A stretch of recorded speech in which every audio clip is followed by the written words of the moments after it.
Hello, everybody. Welcome to our podcast reviewing the 2023 State of the Lettings Industry Report. I'm William Reeve, CEO of Goodlord, and I'm joined by Tom Goodman, Vouch Managing Director. Welcome, Tom. Hello, everybody, and welcome to the podcast. Looking forward to talking through some of the results, William. Yeah, so it's the biggest and best of our State of the Letting Sector reports yet. Been doing it every year now for a few years, but this one in 2023 filled out in July. We had more than 2,000 people take part in this. We're really, really grateful for everybody who helped fill in the questionnaire that we send out for this. We had over 1,000 tenants and almost 900 property professionals participate in the survey. That's a whole range of people from letting agents, landlords, industry professionals, vendors, mostly in the sector, a few people who are adjacent to the sector and know it well, but we've had absolutely terrific participation. Yeah, and not just that, but notice that there was a really good geographical spread as well. So we've had respondents from all over the UK, Wales, Scotland, England. And what we've also tried to do is segment the different questions that we've been asking, dependent on where you are in the country. We may have asked you slightly more specific questions to whatever might be going on where you've got legislative differences, for example, between Scotland and Wales and England. So there were over 120 questions to answer. But for example, when we get to things like the Renters Reform Bill, which is going to be a big part of this, we are really only talking to English letting agents and landlords for their views on bits and bobs like that.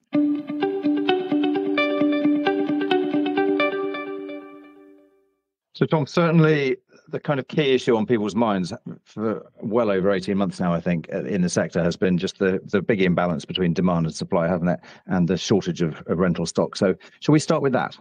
Yeah, and when discussing demand, it feels like we have to talk about landlords' appetite to remain in the sector. This was a large part of the 2022 findings, but agent pessimism seems to have grown this year. And I think agents and landlords are really agreeing that financial reasons are the biggest drivers for landlords leaving the market. You've got a number of different aspects impacting them, from base rate rises, therefore impacting mortgage rates. You've got the costs to upgrade properties as a result of the EPC standards that are due at the moment to come in 2025. And then we've also had mortgage interest relief be removed as well. So big reasons and worrying for both landlords and letting agents alike, where we're looking at demand and supply. You really can't have a conversation with an agent where they're talking about their customer without sort of understanding that this is going to have quite a negative impact in terms of the number of landlords staying in the industry. So it feels like a commonly spoken about topic. And I'm particularly interested in the impact that this has on tenants. So, we've got landlords leaving, demand as high as ever. I was actually talking to an agent in the Cambridge region last week, and they said they put a new property on Rightmove, and within 24 hours, they'd had 100 applications for that property. So the competitiveness that is going to exist for tenants trying to move into properties is as high as it can plausibly ever have been. And the real disconnect that I'm interested in your views on, William, is a lot of what we've done as part of this report is try to sort of garner the relative pessimism or optimism looking ahead to 2023 and 2024. And tenants come out overwhelmingly positive. With I think it was 40% of tenants are optimistic about the future of the PRS. Feels strange. They are. Although they also are saying, I think one of the stats that jumped out at me in the report was that 76% of tenants say that moving house is one of the most stressful things they've ever done. And we always sort of talk about that, don't we, along with death, divorce, etc. But 76% brings it home, doesn't it? But as you say, Tom, overall, somewhat more optimistic, perhaps, than the agents or landlords are. I mean, I think there's a lovely little section of the report which looks at agents' expectations about tenant perceptions. You see that they're pretty cynical about it. And actually, just below it, the tenants are asked the same question. And actually, they're looking much more positive. And actually, one thing that, again, another thing that struck me was that over half the tenants feel that they're likely to be able to buy a house in the next 5 years, which I think, given all the media commentary on affordability and so on, it surprised me. I was expecting a lower number than that, but I was really interested by some of the survey findings, digging into some of this talk about landlords leaving the sector and what's happening, and the rent reform bill and the impact that's having. And as you mentioned, Tom, the obviously the sort of economic and financial reasons are common. I think it was 70% of the reasons of landlords are citing an economic or financial reason, whether it's mortgage costs or other costs, or frankly just the better opportunities they can get elsewhere. I mean, with cash getting almost 5% these days, you do start to ask yourself, what exactly is the advantage of buying a managed property? But what I hadn't expected was the single biggest reason given in our survey, or the one that ticked, was that the legislation itself, 55%, I think, of the ones considering saying the rent reform bill is a reason why they're considering leaving. So, I mean, that's pretty stark. I mean, obviously not all of them will leave, but that says that a legislation designed to improve the sector, make it better, is actually really creating a problem when I was pretty struck by that. And the energy efficiency stuff, also quite common. About 40% of landlords thinking of leaving are saying energy efficiency standards is a reason. And of course, I think that's obviously been picked up by the government. I think behind the Michael Gove announcement earlier in the summer, that's feeling actually perhaps landlords are being asked to move too quickly. So they haven't confirmed yet that they're going to relax that, but as you put earlier, 2025 I think is still the date in the legislation, but I think everybody's expecting that date to slide backwards given the Michael Gove comment on Radio 4 early in the summer. And while we're on EPCs, are there any alternatives that we might suggest to the government, or that the government could think about, with EPC ratings being actually a pretty, one could argue, outdated way of measuring sort of the energy efficiency within a property? Proposals to ban stock that doesn't comply with EPC or better is quite a blunt instrument, and there are definitely sort of, if you like, other ways to do this, perhaps that would increase housing supply, but still help create the right incentives to see carbon improvements and the progress towards net zero. I mean, so one option, for example, would be to, rather than outlawing renting out a B or E property, just impose a high rate of tax on it. Another one that I suppose copying a bit from what you see in the car and parking regime would be to have as part of the registration process, which is coming in under the rental reform bill, to have a higher fee perhaps to register a property that doesn't meet the best standards, the way that car parking works in many boroughs. I don't suppose we're going to take any leaves out of the Sadiq Khan book and charge £12.50 a day for owning the wrong type of property, but that would arguably be better than banning that type of house, which might just leave it idle and unused, and that serves no purpose really. But at the moment, the blunt instrument is the one proposed, and it's hard to imagine that's going to change in the next few months as the bill is expected to progress through Parliament, unfortunately. And you can read more about energy efficiency in Chapter 3, where we go on to further legislation.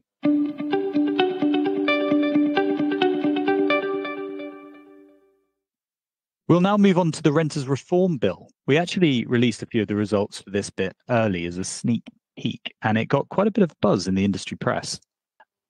I kind of feel like this has got to be a next opportunity for agents, currently operating. Those that get ahead of this, those that understand it, those that hopefully are tuning into podcasts like these, they're the ones that can really make hay out of this situation. What do you think about that? I certainly think that part of the point of why a landlord's going to use a letting agent many times will be that they want somebody who can take a professional approach and who can do the work for them, really, of keeping up to date with what's happening and make sure that the rules are followed and that there's somebody at the end of the phone 52 weeks of the year. So, and in that respect, the rental reform bill is sort of pushing in the right direction. It's trying to lift standards. It's trying to make the process more professional and more consistent. And obviously, there are sort of headline measures in it which are very sort of tenant centric, especially, for example, around the right to have a pet, abolishing Section 21 and so on. But I think in many ways, the kind of wider implication will be to just lift standards and give everybody a bit more awareness of what good looks like. And I think the professionals in the sector will really applaud that. And we're seeing that in the survey here, that agents by and large are considerably more positive about this than they were in last year's survey. So people get their head around it.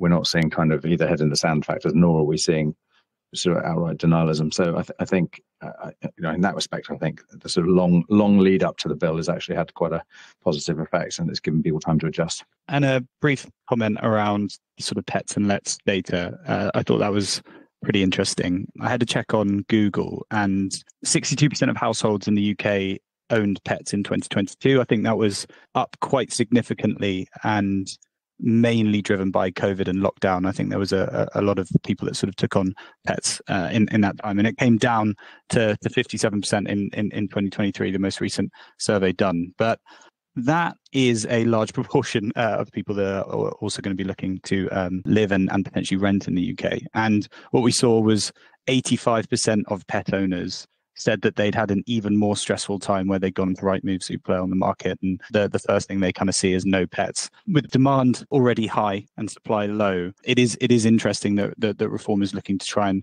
address that and support maybe some of the stresses that over 50% of the population in the UK have. Absolutely. And of course, you're more likely to have a pet, I imagine, in an owner-occupied arrangement than you are as a tenant. But even the tenants in our survey, 52% of them would like to have a pet, about a third of whom currently do. So I think it might be time to go and buy shares in vet businesses here, because it looks like there's a lot of untapped demand from tenants who'd like to have a pet but don't yet have one. And I think the legislation is going to give them the right to have one. And as you say, Tom, 85% of people saying it's particularly difficult to find a property with a pet.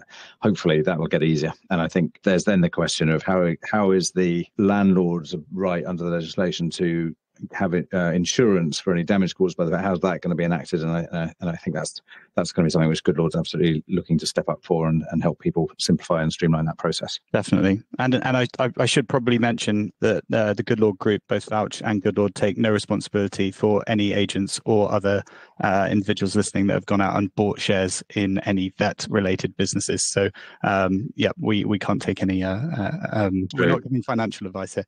We're the first podcast offering no advice whatsoever. Is that what you're saying, Tom? At least financial advice. I was interested, actually, Tom.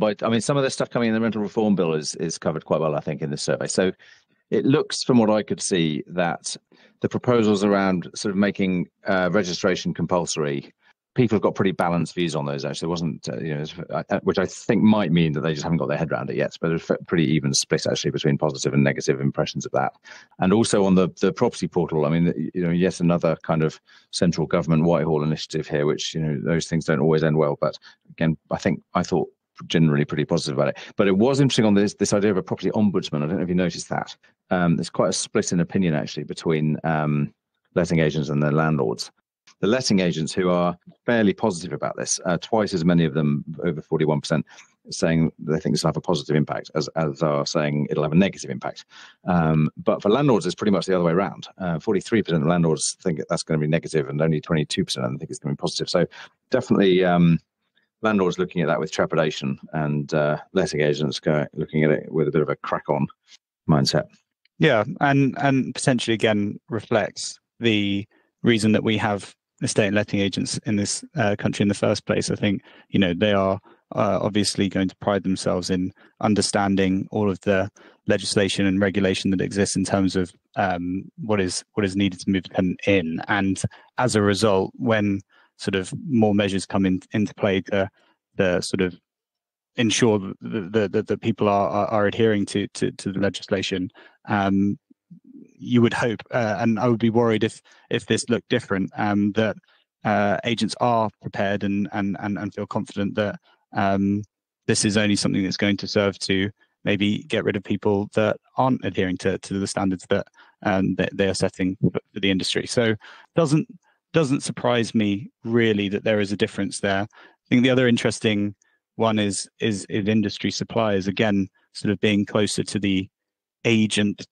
To the agent positivity, and just the general property portal, property ombudsman moves towards sort of giving us better data and insight into what is going on and how sort of lettings professionals are conducting themselves. I think we generally feel pretty positive and optimistic about the positive impact that can have in terms of identifying areas that we can all work towards solving. So that is interesting, but that's probably my take on why those numbers are the way they are. Yeah, and of course, when the rental reform bill was first leaked, or the outline first became clear, a lot of the attention was around abolishing Section 21, removing landlords' right to have a no-fault eviction. And now that we're 2 years on now, so it's interesting seeing how views have evolved here. And it's all in Chapter 2 in our State of the Lettings report. Time is healing some of the shock factor here, wouldn't you say, Tom? Yeah, time and more information as well. I think at the point that we were doing this, it was maybe a scarier with fewer sort of ifs, buts, and maybes thrown into the mix. And I think as the conversation goes on, we're hopefully instilling more confidence in why it could be a good thing for the industry as well.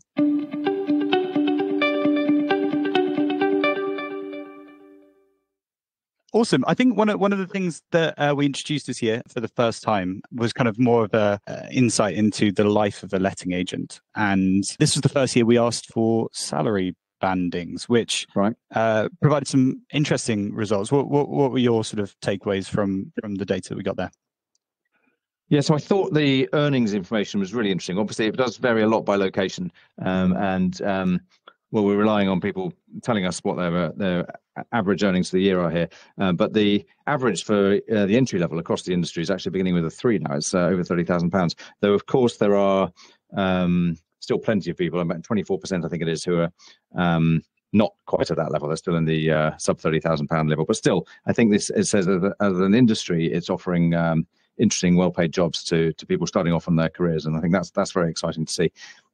And another thing that's really interesting to see is the salary progression that the industry offers as you go from being entry level or assistant, trainee, whatever it is, through to being a negotiator, becoming senior, maybe a department head, and ultimately a director.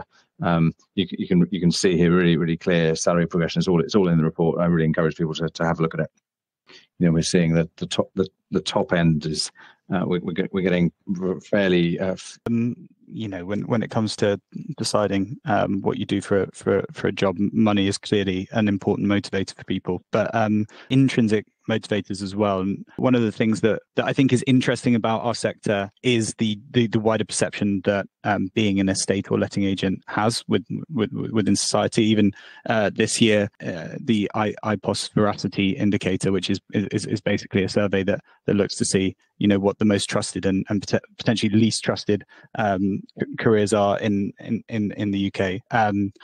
Estate agents again came out just under politicians, and you know you don't want to be lumped in with them at the moment potentially. So, but what we've seen is 48% of respondents have said that they plan to still be in the sector in the next 5 years, and I think there is a collective push to highlight more of the good that happens within the industry, and I think, you know, suggested regulation, ROPA coming down the line, more legislation, it is casting a positive light on some of the work that letting agents do, and you can see clear career progression for people in our sector, which I think is exciting and is really trying to buck the trend in terms of perception, maybe at a wider level. What do you have any thoughts about sort of people wanting to stay in the sector? Well, there's a couple of interesting questions around agents' views on what tenants and landlords think of them. I mentioned earlier they're pretty cynical about tenants. I think only about 30% of them feel that tenants would appreciate the work of letting agents, and whereas actually 60% of tenants say their experience with letting agents has been mostly positive. But agents, again, perhaps unsurprisingly, are much more positive about how they think landlords will appreciate the work, with them expecting over 50% of landlords appreciate the work. But despite what I said about actually the pay levels looking quite encouraging, at least for people starting off in their careers, only I think 40% of the agents we surveyed felt that they are being paid fairly for what they do. Perhaps that's always the case in any sector of any survey, but I feel that 40% of people feeling they're paid fairly is probably a lower than average number. And of course, one of the things that's true, certainly on the sales side of the agent, but perhaps not so much on the letting side, is how much of the pay is performance driven. And so, when the market's under pressure, that will affect sentiment, because it hits people's pay packets more than it would in some other sectors. Yeah, and I think that, you know, the other misconception that is widespread is how easy it can be to let a property, and so I think that you get this disparity between the perception of a tenant or even landlord in terms of, oh, you know, all you got to do is find the person, make sure that they're okay, and move them in. When we know in sort of actuality that there are hundreds of different steps that need to be followed, and could have quite severe sort of fines and implications for later down the line within the tenancy if they're not adhered to. So, but perhaps not a surprise that some agents feel they should be paid more for the work they do, because they are doing some pretty difficult work, which, you know, is only made more complicated by sort of the legislative minefield that exists out there and is constantly changing. Exactly. Yeah, I thought it was also interesting, Tom, looking at the some of the data around ask the landlords who've stopped using letting agents and so what it was that was behind that decision. The biggest reason, which again, I think we would have expected, is that landlords preferring to take over the process themselves, which for all the administration and paperwork and compliance burden involved, that still isn't deterring plenty of landlords from deciding that they're up for doing that themselves. But the second biggest reason was to avoid the agent's fees and the cost associated with employing an agent to support you, which I think it was the reason cited by about a third of the landlords who stopped using agents. So I'm not quite sure what to make of that. I wasn't quite sure whether that says agent. It's only the second reason. It's only half as many as people deciding to do it themselves, or therefore maybe the fees are not at a particularly painful level, or to think actually that suggests probably that the fee level is at a level which is causing some real business issues and churn. I don't know. Do you have a view on that? I do think that there is a huge misconception of how easy / difficult it is to move a tenant in, and it's pretty typical behaviour, I think, whenever one's costs go up and therefore margins seem to be squeezed slightly, that people think that that they can take over some of the costs when there's probably a reason that they instructed that cost in the first place. And I hope that big piece of legislation like the tenant fee ban and like now the renters reform bill that's coming in, I do believe that is highlighting, well, I think it's weeding out a lot of the agencies that are maybe taking high fees and not doing the work properly, and therefore creating that sort of worse association of what a letting or estate agent does. But I think it's also driving sort of more regulation and more class or standards into what it is that is associated or needed to happen when you're renting out property. And I think understand that the first thing to sort of come under the microscope might be the agent's fee, but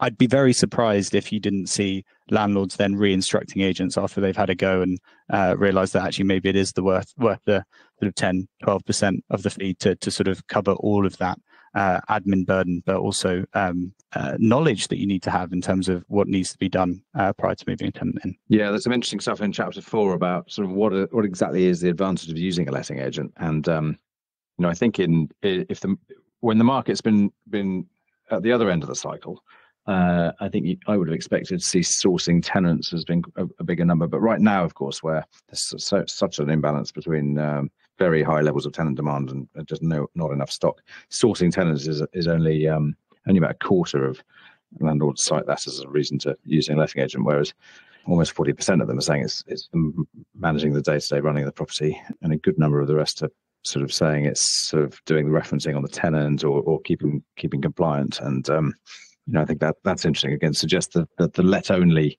space is relatively thin at the moment, but it's the fully managed work which is really the main value proposition. The thing landlords are really seeing as the main advantage.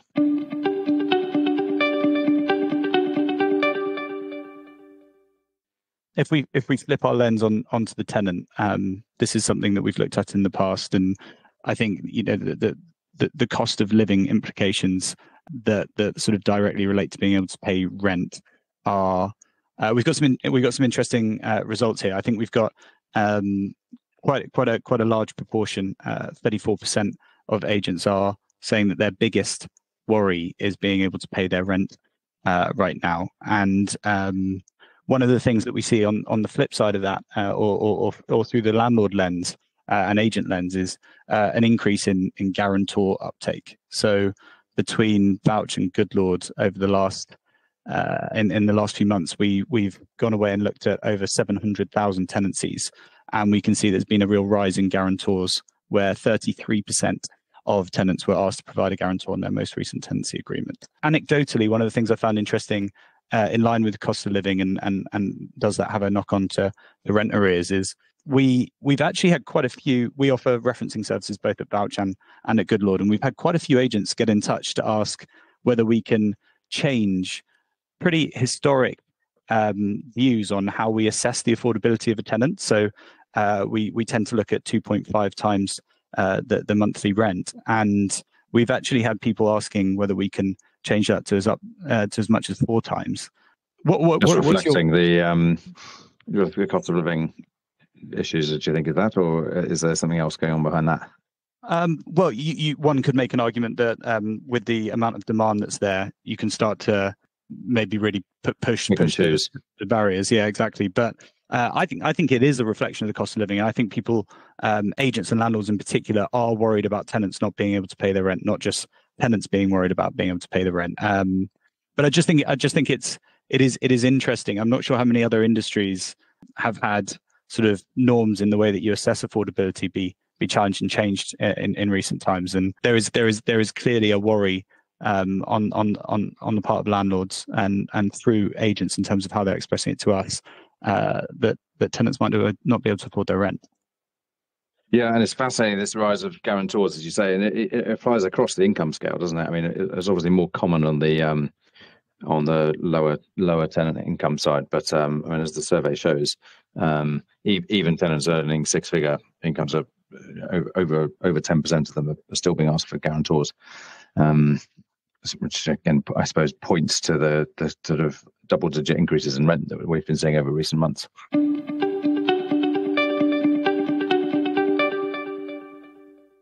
So, well, thank you, Tom. I think that's been a really good run through of some of the highlights in the latest State of the Lettings Industry report. Reminder for listeners, you'll be able to download it from our website. Just check out goodlord.co and you'll see a link to download the full report. Very much hope you enjoy reading it. Thank you very much for listening to this podcast. And we've got 3 webinars coming up in the next few months as well, actually. Tom, just remind us what those are going to cover. We do indeed, and we're going to be joined by a range of interesting industry speakers to talk about 3 key themes. We're going to be trying to understand, are you an above average agent? We're going to look into the supply and demand issues in a bit more detail, and then right at the end, we're going to do a renters reform recap. So please make sure that you keep your eyes peeled and tune into those. And in the meantime, I think we will say adios.